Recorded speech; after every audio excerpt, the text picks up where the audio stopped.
Bonjour tout le monde, aujourd'hui je fais une vidéo pour parler du métier de doula. J'aimerais en parler plus en détail de ce métier, de quand est-ce qu'on peut faire appel à une doula et pourquoi faire appel à une doula. Donc aujourd'hui je vais vous parler de tout ça. Il faut savoir que chaque doula est différente. Chaque doula va proposer un accompagnement différent. C'est à vous de choisir celle qui vous convient le mieux, qui ressemble le mieux à ce que vous avez besoin, dont ce que vous avez envie. Ça va changer par rapport à la formation qu'elle va avoir eue ou alors aussi à son caractère, à ce qu'elle est elle-même.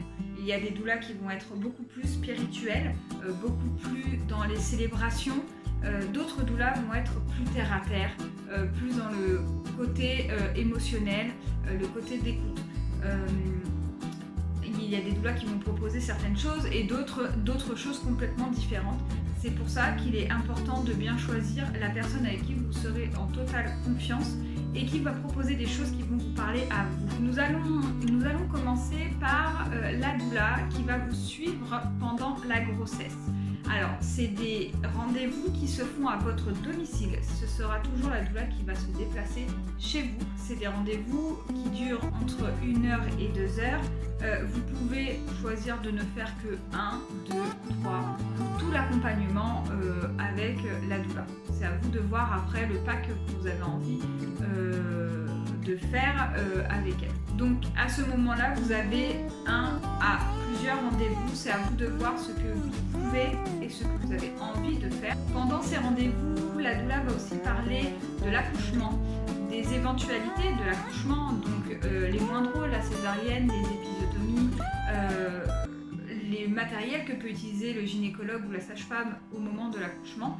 Mais elle va aussi parler de tout ce qui va être gestion de douleur, vous donner les astuces pour gérer au mieux la douleur des contractions, mais aussi la position du bébé et la physiologie du corps. Vous montrer comment le corps va se préparer à la... Elle peut aussi vous aider à préparer le projet de naissance que vous allez écrire et donner à l'équipe médicale avec tout ce que vous avez envie de vivre le jour de votre accouchement.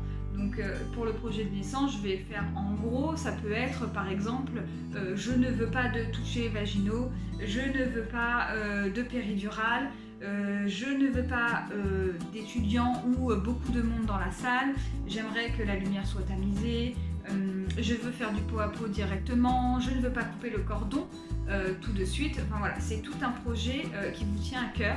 Il faut toujours savoir que le projet de naissance ne peut pas toujours être respecté car après il y a les fameuses éventualités, les choses qui font que l'accouchement ne se passe pas toujours comme on l'avait prévu. L'accouchement et comment il fait pour aider bébé à sortir. En tout cas, la doula va faire en sorte de vous aider à rédiger ce projet, de vous aider à rédiger vos envies, ce que vous voulez avoir vous pour ce jour-là. Elle pourra aussi répondre à vos questionnements sur votre couple, par exemple sur tout ce qui va être la sexualité pendant la grossesse, après l'accouchement et quand vous devenez parent, mais aussi pour tout ce qui va être rendez-vous médicaux, elle peut vous aider à vous diriger vers les professionnels médicaux que vous avez besoin à ce moment-là. Ou les PMI, voilà. Elle va aussi pouvoir vous préparer à tout ce qui va être postpartum immédiat, donc vous allez pouvoir en parler, elle va pouvoir répondre à vos questions, vous donner encore une fois des petites astuces pour vivre au mieux ce moment-là. Elle va aussi vous préparer à l'allaitement si vous voulez allaiter, donc pareil, petites astuces, vous allez en parler, elle va pouvoir répondre à vos questions. Certaines le font préparer les repas, donc en fin de grossesse, on peut préparer pas mal de repas très nourrissants et chauds pour la maman qui vient d'accoucher et comme ça on met tout au congélateur et au moins pendant 2 semaines vous êtes tranquille, vous n'avez rien à faire. Donc certaines doulas proposent aussi ce format. La doula va surtout être là pour prendre soin de vous, donc répondre à vos questions, mais certaines proposent des massages pour les femmes enceintes et aussi des soins, des rituels pour que vous sentiez au mieux avant l'arrivée de votre bébé. Donc c'est un petit peu du coup ce qui va se passer pendant vos rendez-vous avant l'accouchement.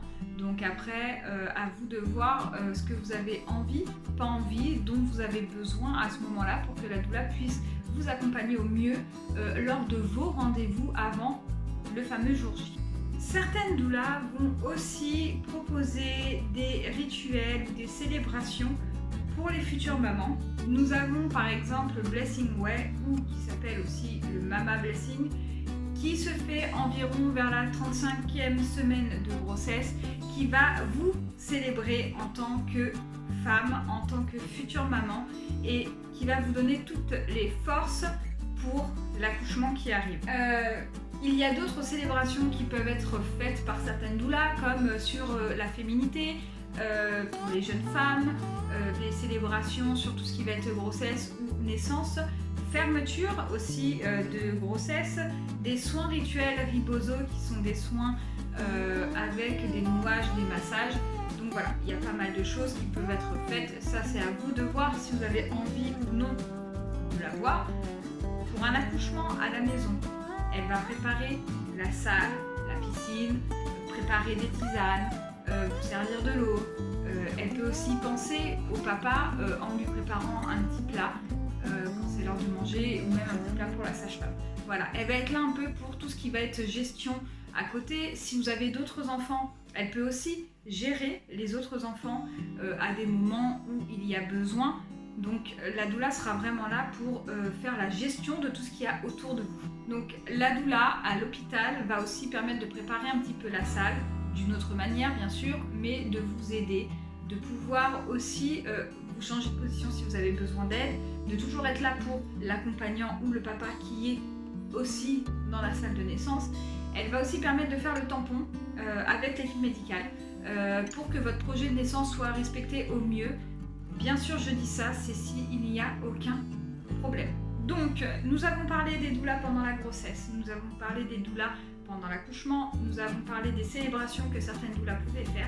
Il y a aussi les doulas qui font du postnatal. Elles vont vous accompagner après l'accouchement, toujours à votre domicile. Vous ne sortez pas de chez vous, c'est la doula qui va venir à vous.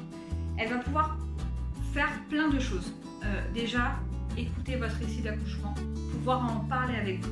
Car il est hyper important de pouvoir parler de ce qu'on a vécu pendant un accouchement, de toutes ces émotions hyper fortes, de ce moment hyper intense, et de pouvoir extérioriser, que ce soit très bien passé ou mal passé. Donc il est important que quelqu'un soit là pour pouvoir vous écouter et en parler avec vous. Mais ce n'est pas tout, elle va faire d'autres choses. Elle peut vous aider dans la cuisine, qui veut dire qu'il y a les doulas qui peuvent préparer des plats avant et que vous congelez. Là, si vous avez besoin, elle peut... Certaines, elles ne le font pas toutes, mais elle peut du coup vous préparer des repas pendant 2 heures chez vous pour que vous puissiez vous reposer. Et ça vous fera encore une fois plusieurs repas pour plusieurs jours.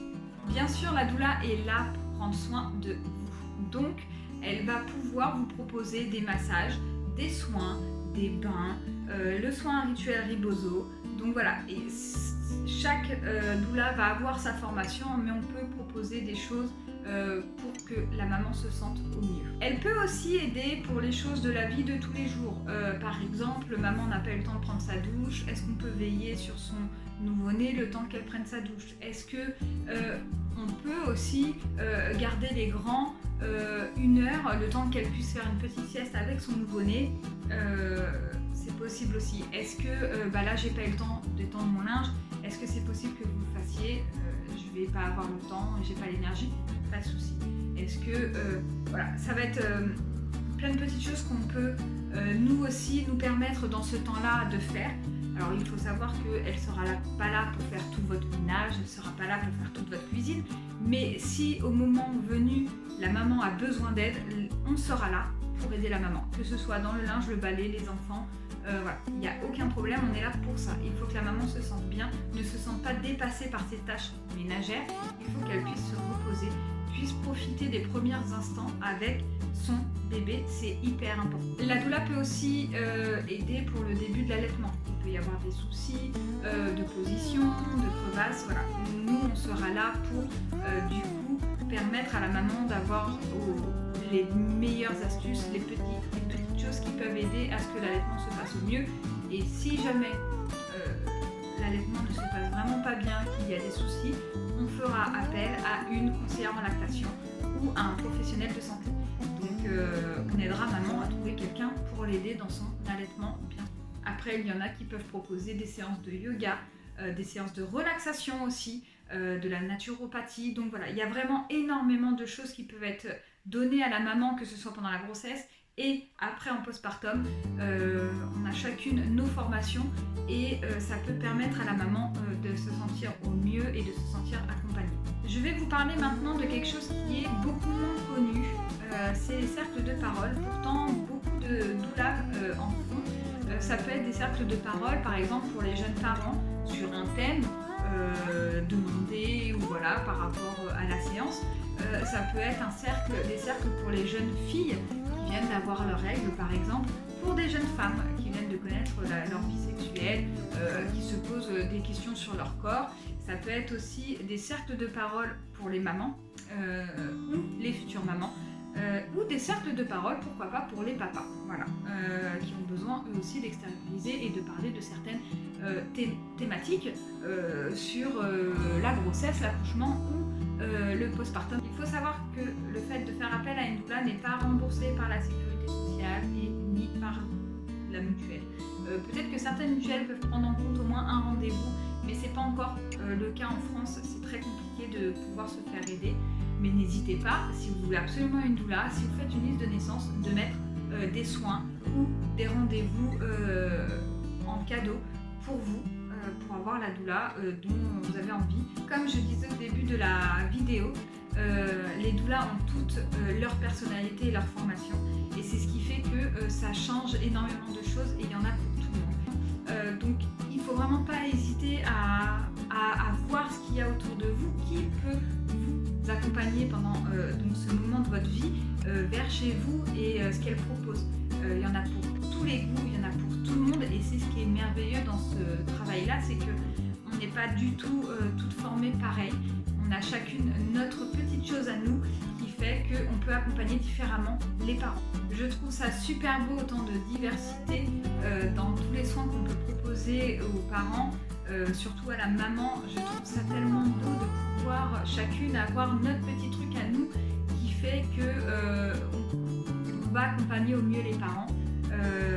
C'est beau autant de diversité, c'est beau autant de couleurs dans le monde de la naissance et j'aimerais que ça reste aussi coloré et qu'au contraire, pas que ça reste, que ça le devienne encore plus et qu'on puisse reconnaître encore plus ce métier qui va aider les parents et ce serait bien que l'État nous aide à pouvoir aider les parents à financer ces soins-là.